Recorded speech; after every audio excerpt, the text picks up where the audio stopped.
So here I am making a YouTube video finally. It's been a while.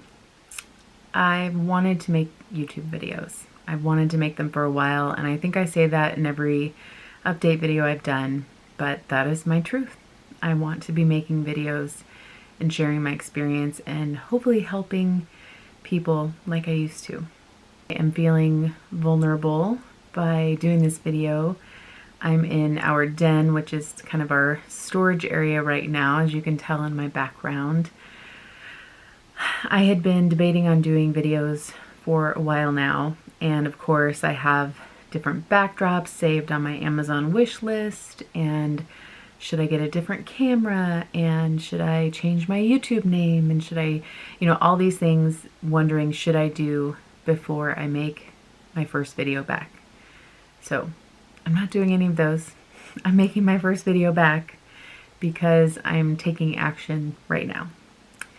That is something that I have struggled with in the past, was to make sure everything is right and in place before I make an action. So again, back to the vulnerability. I wanted to share an email that I wrote to my therapist. This was a few weeks back. I have been really struggling with my body, my eating disorder, my emotions, and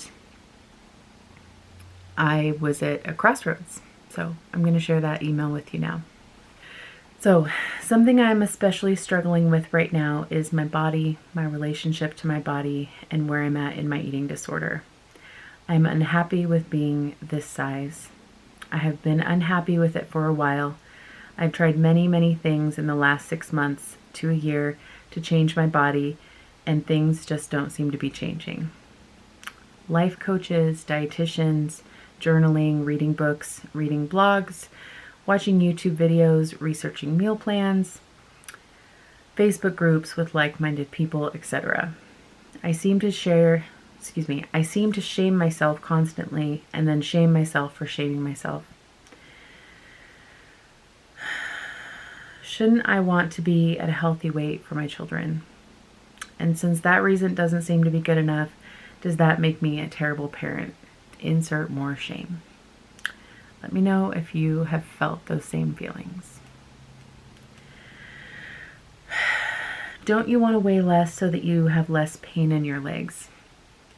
Something I've been struggling with, especially in the last month or two, has been pain in my legs and lower back, and it's actually changed to like a nerve pain, and so the doctor started me on gabapentin to help with that.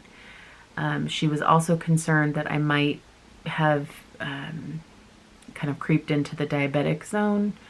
I was maybe not pre-diabetic. My A1C was right on that edge. And that was June of last year. And so she wanted to watch it. And then with COVID-19 happening, she didn't want to bring me in for labs. So she went ahead and just started me on metformin 3 days a week, along with the gabapentin, in hopes of helping with that leg pain. So again, don't you want to weigh less so that you have less pain in your legs? Yes, the gabapentin has helped with the sharp nerve pain, but overall I'm still sore, and it's an effort to do most things, even just grocery shopping or being outside with the kids. I can't stand up for very long, and I'm angry that I'm here again. And then I go into that resentful little girl voice that says, why me? Why can't I just be normal? Can't I just have a normal relationship with food? It feels like all of the work that I've done in the past was for nothing.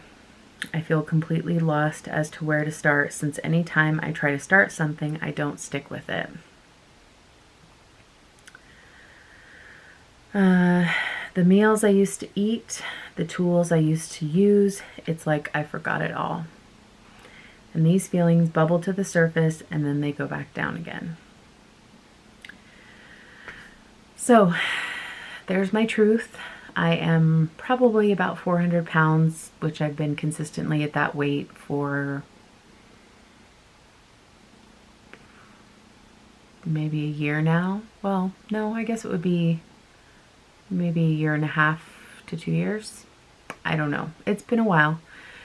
So just to recap, my lowest weight was well, as an adult, I guess, was in 2013, I think. Was, I think 325. My highest weight ever was in 2009 and 2010 of 535. May have been more at some point, but I didn't really weigh myself for a long time. And so in 2014, I started dating and really enjoying life. And then I got in a relationship with my now husband, and you know, it's kind of the classic. You start spending time with your significant other, and you suddenly aren't meal prepping as much, you're not exercising as much, you're going out to restaurants. And so I started putting on a little bit of weight, and then over time it's just gotten back up to 400. So I want to make a change. I'm tired of feeling bad, but like I said in the email, I've tried so many things and nothing is sticking. So I'm going to leave it at that. That's my truth. I hope to have a part 2 and go over with you what I have been doing, how I'm feeling now compared to when I wrote that email a month ago, I think. I'll have to look at the exact date, but, well, it might actually be on here. So that was on May 3rd, so about 5-6 weeks ago. Anyway, look for part 2. Thanks for watching.